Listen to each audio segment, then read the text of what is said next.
Okay, this is why spiritual people can't explain what they do. If I walked up to you and said, "Hey, what are you interested in spiritually?" What would you say? You would be like, And in order to find out what you're into spiritually, so you can eventually, find your own spiritual work is, you have to allow yourself to experience different things. That's how you kind of figure out how to know yourself. It's like the movie Soul, how they went into the building and it had all those different things. Like you have to allow yourself to experience. You have to take note of what you like, what you don't like. For instance, you might like music, but you might like the drums, but you might not like the singing bowls. And that's okay if you prefer to play the drums. But in order for you to even have found that out, you had to experiment with the instruments. So, in order to get clarity on that, like you have to get clarity on what you like what are your gifts, what are your spiritual skills? Like are you clairaudient? Do you hear things? Do you see things? Like do you smell things and it brings up certain memories? What is your thinking style? How do you process information? Because some spiritual people can be extremely logical and practical, and other people can be extremely intuitive and creative. Some people can cross it over too. It's in order to find out like what you are into spiritually, you have to accept that it, in a sense, you're creating a brand new you. It's a different world. You have the regular world you, and then you have the spiritual world you. In the spiritual world, you is infinite. Like it exists in the dream world. It exists on this plane. It's so many different planes that your energy in your own unique vibration exists on. And you're being called to experiment and allow yourself to be. Because the more you touch things, the more it's going to tune your spectrum. It's going to tune your scope. You just have to give it time and experiment. And then a lot of people a lot of people have to take time to just create space to allow themselves to just experiment without judgment or perfection. That's why people can't explain their spiritual work.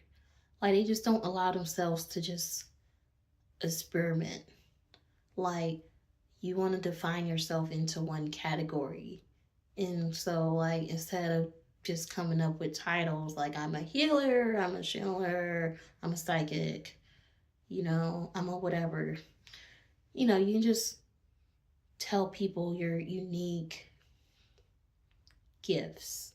You can just give them an essay. Like I call it a spiritual resume. Just tell them all your gifts and talents. Just tell them all your interests, things that inspire you, because eventually, someday, you might even create a completely new system. Like you might combine more than one art style, and it's so powerful. It's like Carl Jung. Like if you go more into his work, he was able to combine like multiple different philosophies with psychology, and that's what made him so unique and inspiring to so many people in the world today. And he created his own system based off of other people's work too, and stuff he created on his own because he allowed himself to experiment different perspectives. And I feel like the more perspective you get, the more infinite you realize you are. You're kind of like a void. It's just infinite potential of creativity. Is like a TV, like the Black Mirror. At the end of the day, like the Black Mirror allows you to connect with the world. It allows you to see other people's unique things. Like, let's face it, life would kind of suck without the phone and the TV. As as many theories around it as there are, the reality of it is like life would suck. It would take out so much creativity of the world, which is why people criticize the darkness. They don't understand the uniqueness of the vibration and how it flips back and forth. Some people might be into the dark arts, but I'm not saying go out and be evil, but I'm just saying like that's just the way they are. That's just their uniqueness, that's their beauty, and there's nothing wrong with that. If it's not for you, it's not for you. You have to learn how to detach in order to know yourself, Because once you detach from stuff you don't like, you have more space and emptiness to create things that you do like. And that's how you discover what your spiritual purpose is or what your spiritual niche is. You allow yourself to be, and the deeper you go within and the more elements you find about yourself within, you'll realize that, hey, I can create recipes now because I have so many unique pieces. And that's what makes the most creative, successful artists in the world. Like, look at Kanye. Kanye is extremely magical because he created so many different versions of himself, and he just allowed himself to be a creative genius, even if you don't agree with it.